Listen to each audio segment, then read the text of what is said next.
Mga kapangit, so yon ang ating lulutuin ngayon mga kapangit, halayang ubi mga kapangit. So yon so yo mga kapangit, so yon luto tayo ng halayang ubi mga kapangit. Matagal na tong halaya na to, nung nakaraang vlog ko pa to, kami nila James magkakasama sa Sabsaban, pumunta kami, binili ni James sa mga kapangit. Natin halayang ubi mga kapangit, luto ng halayang ubi. So yun mga kapangit, ano kayo magiging lasa nito mga kapangit ko? So siyempre yung unang-una sa lahat mga kapangit, grabe, tingnan naman, ubing-ubi talaga siya, pak, di ba? Ubing-ubi mga kapangit. Balatan muna natin to. After natin balatan, lagain natin mga kapangit. Siyempre di ba, sa mga kapangit natin, sa mga kapangit natin diyan na alam nang magluto ng halayang ubi, alam nyo na to, diba? Pero siyempre dapat sarapan natin. Ay, ayaw ko.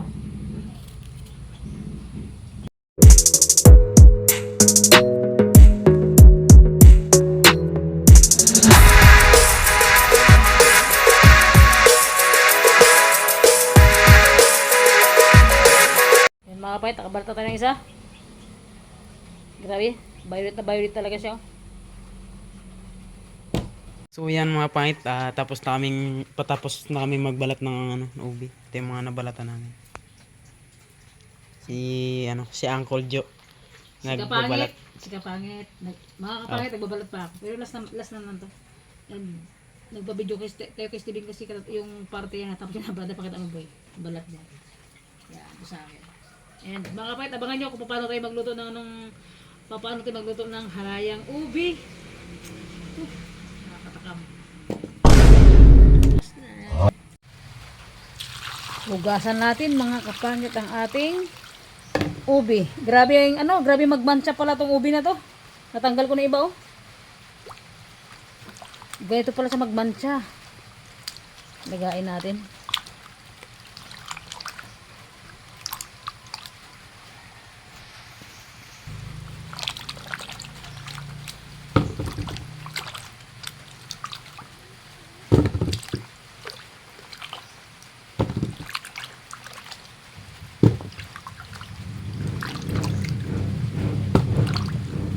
So yun mga kapangit, tapos na. Lagain na natin. Nakasalang na. Antayin natin maluto mga kapangit at igirin natin. Ubi. Kumulo na mga kapangit. Okay. Pag luto na siya mga kapangit, bawatin yung gigirin. And siyempre sa mga nagluto na viewers natin dyan ng halaya, alam na nila kung paano magluto ng halaya mga kapangit. Pero siyempre kanya-kanya tayong diskarte kung paano natin to lutuin yung ating halaya. So yun mga kapit, luto na siya. Idirin natin, gidgirin natin mga kapangit.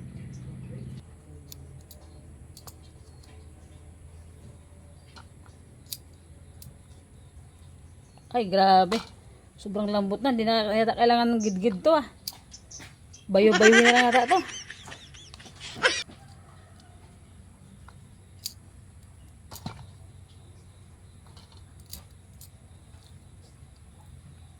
Let's see mga kapangit kung masarap tayong gumawa ng halayang ubi.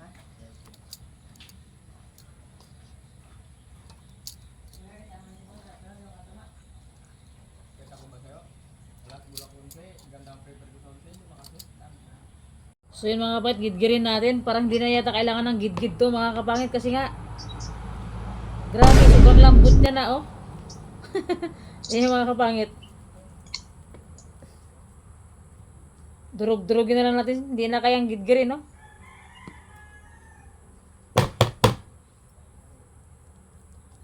Durog na talaga siya. Hindi na kaya.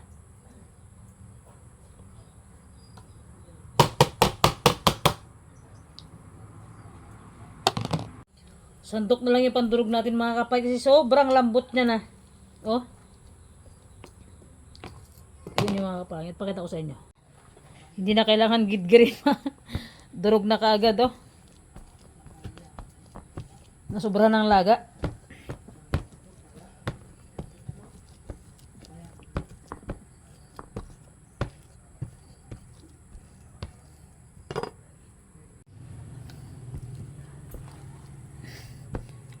Wala pa gilid-gilid natin, sobrang lambot ng mga kapangit. Durog na siya kagad, oh. Sabi nila, sobrang hirap daw gumawa nito, pero try natin mga kapangit. Yeah.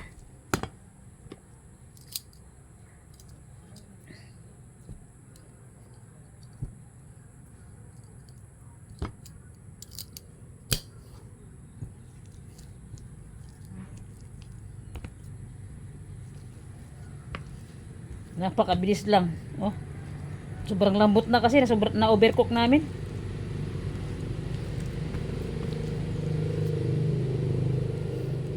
Talagang ano to mga kapangit, ubusan ng lakas. 'Di ba sa bagay, walang kinakain na hindi pinaghihirapan lahat. Kailangan paghirapan mga kapangit. 'Di ba? Durog na. So mga kapangit, ilagay ko na lahat. Sabay-sabay ko siya ng drawing kasi napakalambot lang naman. Ano to mga kapangit? Halos 3 kilo yung ating itong ubi natin. Durugin na natin sabay-sabay. Yan.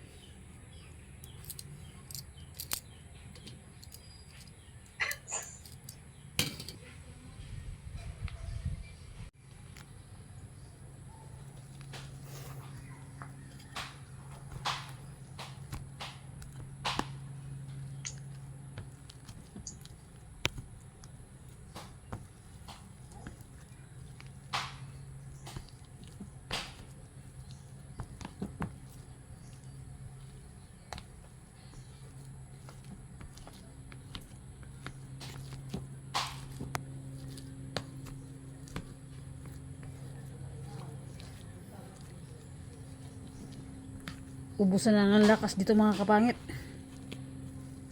Kailan taga-asin yung pinong-pino talaga siya.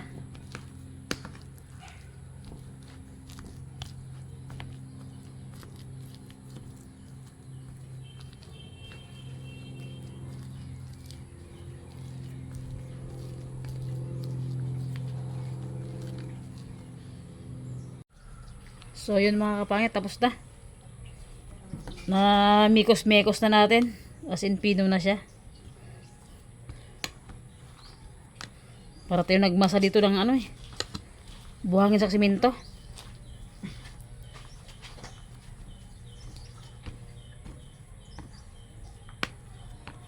Sobrahan kasi ng laga. Maganda naman ang sobrang laga kasi hindi na kailangan gidgarin.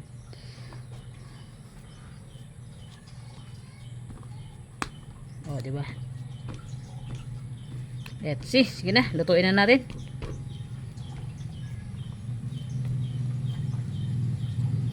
Mga pangit, unang gagawin natin, lagay tayo ng gata. Pagka kumulo yung gata, lagay natin yung ating ubi. Baka yung salaan natin hindi natin lagyan sa kapitbahay oh.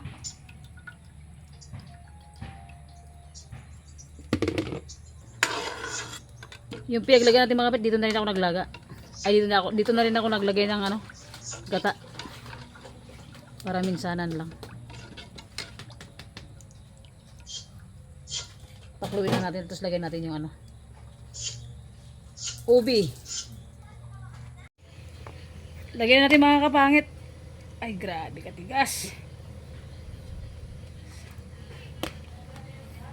Mga kapangit, sa pagluto ng halaya, kanya-kanyang diskarte. Kasi yung iba kasi nilalatik pa nila bago nila ilagay yung itong natin, itong ubi. Tapos yung iba naman nilagyan ng star margarine, pero sa akin gata. Kanya-kanyang diskarte magluto ng halaya kung paano natin sa pasarapin, di ba? Ang importante maluto ng maayos and masarap ang lasa. Pang stocks na namin ni Steven.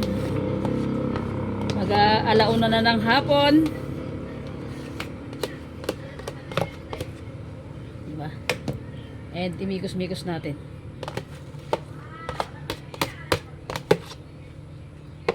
Ayan, masakit lang. Patay. Angap na konti, boy. Yan.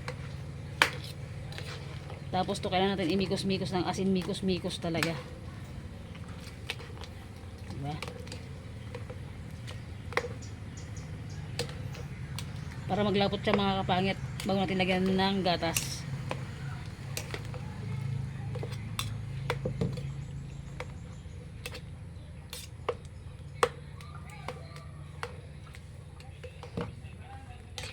Kailan itong haluan naman hanggang sa maglapot talaga siya.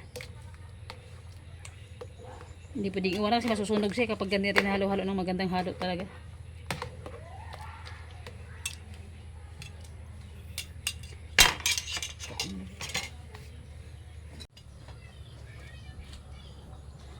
Durog-durog natin yung nagbubuo-buo.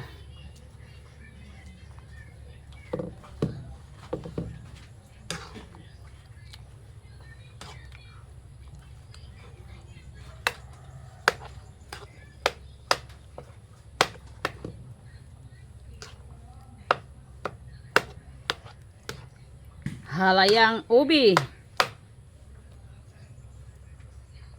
Lagyan natin ng ano, 2 kutsarang sugar.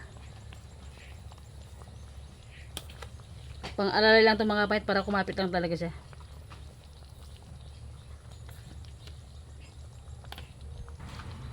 Ayan, imikos-mikos natin.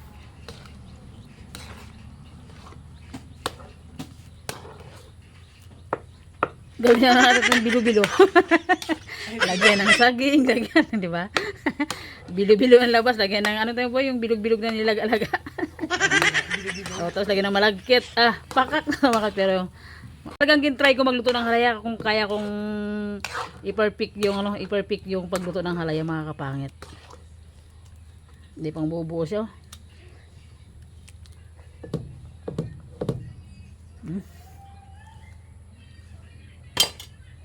Mga wet, bumili tayo ng ano?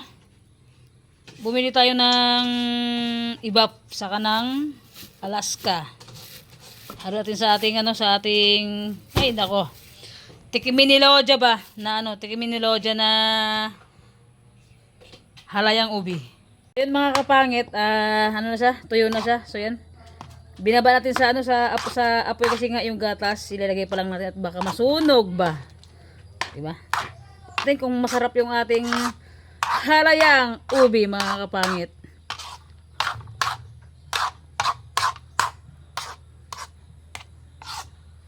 Lagyan ng gatas. Buhusan na natin. Ay, aray ko! Napakasarap. Oh, wala pang tikimin ni Loja yan ha. Mamaya na yan boy. Bida-bida ka mamaya na yan. Last na yan. Okay. Soja. Sarang mo. 2 kamay ha, at baka umikot yung kawali. Ito. Wow. Tinde. Tikimin ni Loja. Sa isa na kung may latik tayo ng niyog eh. Yung pang topping sa taas. Idin. Di ba? Toppings, buboy. Okay. Yung latik. Yan. Nainabo na kasi nag-tralsik ba? Yung mga pangit. Ay, nakakagutom na. Sabay 1.5. Paldo. Paldugar. Mga kapit, comment down below kung tama yung ginawa naming halayang pinadupak. Halayang pinadupak. Pero masarap yan. Tikimin ni Loja mamaya ba? Di ba? Tawa-tawa si Stevie, no? Aray ko! Di ba? So mga kapangit, buhos na natin yung Alaska ibab.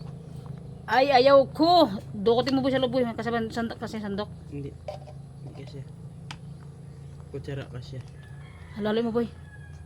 Tikimin ni Loja mga kapangit. Sige, haluin mo. Yan. Katulad ng paghalo mo sa jowa mo. Ay, may single ka ba ba? O Siyempre take in ka na? naman. Single pa ako, bata pa ako. Bawal sa'yo mag-jowa-jowa. Charot. Hindi siya ganun matamis pala.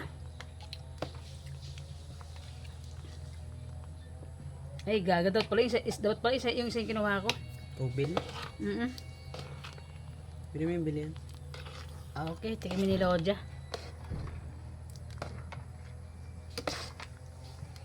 Grabe kalapot. Mga kapangit. Let's see. So, mga kapit, sobrang lapot na. Ay, pakak, grabe. Napakasarap. Tikman mo nga boy. Kung tikimin ni Loja. Testingin mi pro. Kung talagang pwede na mag-asawang batang are. Ipi-ipi natin basta tayo Ay, mapasok. grabe yung karat ng kusina natin. Ipi-ipi natin basta mapasok tayo Tingnan sa natin kung anong, pag-ibig. ano niya, kung anong lasa. Tikimin ni Lodja. Mukhang tao tayo sa ano. Sarap. Sarap. Lasa. Out of 100%, 101%. Brian ko. Hoy. Sarap boy. Halayang ubi, lutong bulandos. Pag hindi maubos, ibuhos pa rin mga kapangit. Ay, daw lang kabili sis boy. Nalimutan na boy. Kasi wala kasi pabili talaga. Kaya nakalimutan na. Ating toppings. Ano? So yun mga kapangit, medyo patuyo na din siya. Para tumigas ba. Magtinda na kayo ang gano'n sa school boy sa mga teacher doon. Ay, pakak. Hi ma'am, hello ma'am, good morning po. Merienda po, pangbayad ko lang po ng ilaw tubig ko. Ay, meron yan doon nagkapasok doon yan na babae. Magtinda ko doon sa school. Tapos boy, vlog mo ko boy. So ma'am, masarap po ito yung halayang ubi namin.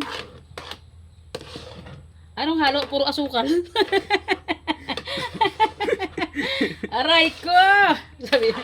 Sabi yung mga teacher sa ipilan ha. Ma'am, pag hindi ka magbili, ay sabi ko sa iyo ma'am, hindi ka makadaan sa bahay ma'am. Bumili Ma'am, kayo. ma'am. Tikimin ni Lodja ma'am. Sarap to ha. Free taste? Ay, free taste po yan? Tikimin ni Lodja ma'am ba? Okay mga may, tama na to. Wala, sunog na yung kawali natin. Kulay Grabe, itim na. sobrang nakakangawit pala mag ano no, ganito no. Maghalo ng ganito. Kasi yung iba nakita ko asin tuyong-tuyo baboy yung pinanood ko sa vlog. Asin tuyong-tuyo yung mga ginawa nilang dito. Pero tuyo naman na to, asin ang sobrang lapot na oh. Parang pagmamahal ng girlfriend ko, dikit na dikit. Di ba? Sungit na sungit. Dikit na dikit. Okay, tikmin ni Lodja. Boy, ko naman. Patan tayo. Next. Mapagod ba magtikimin ni Lodja? Makangalay. Makangalay ba? Pwede na tayo mag-silent boy. Magluto yung ganito ah. Bili na po kayo. Pambili lang namin ang gatas ng anak namin. Tag-urap. Okay mga kapangit. Let's see. Tikman tayo mamaya kung anong lasa nito. Tikimin ni Lodja talaga ba? Oh. Luto na. Tanggalin na natin. Okay. Good muna ba eh? Nang tikimin ni Lodja. So, ayan mga kapangit. Sarap pa. Sabi, sulit ang sarap ng ating luto mga kapangit. Okay. Husgahan nyo na mga kapangit kung masarap ba o hindi.